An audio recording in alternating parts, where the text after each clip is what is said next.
மலட்டாற்றில் ஏற்பட்ட வெள்ளப்பெருக்கால் அரசூர் அருகே சென்னை திருச்சி தேசிய நெடுஞ்சாலையில் 3 நாட்களாக போக்குவரத்து பாதிக்கப்பட்டிருந்த நிலையில் தற்போது இரு மார்க்கத்திலும் வாகனங்கள் வழக்கம் போல் செல்ல தொடங்கியுள்ளது. இதுகுறித்தான விவரங்களுடன் இணைகிறார் செய்தியாளர் வினீஷ். வணக்கம். விவரங்களை நீங்க பதிவு பண்ணல. விழுப்புரம் மாவட்டம் அருகே மலட்டாறில் ஏற்பட்ட வெள்ளப்பெருக்கு காரணமாக சென்னை திருச்சி தேசிய நெடுஞ்சாலையில் அரசூருக்கு அருகே இந்த சாலை முழுமையாகவே போக்குவரத்து துண்டிக்கப்பட்டிருந்தது.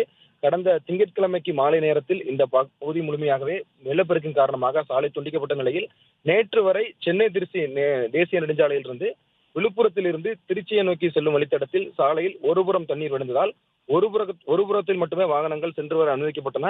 சேதமடைந்த சாலை சீரமைக்கப்பட்ட நிலையில் தற்பொழுது இரு மார்க்கத்திலும் வாகனங்கள் வழக்கம் போல இயங்க தொடங்கியிருக்கின்றது. கடந்த திங்கட்கிழமை நிலவரப்படி பார்க்கும்போது சென்னையில் இருந்து வரக்கூடிய பேருந்துகள் திண்டிவனம், திருவண்ணாமலை, திருக்கோவிலூர், உளுந்தூர்பேட்டை வழியாக மாற்றிடப்பட்டது.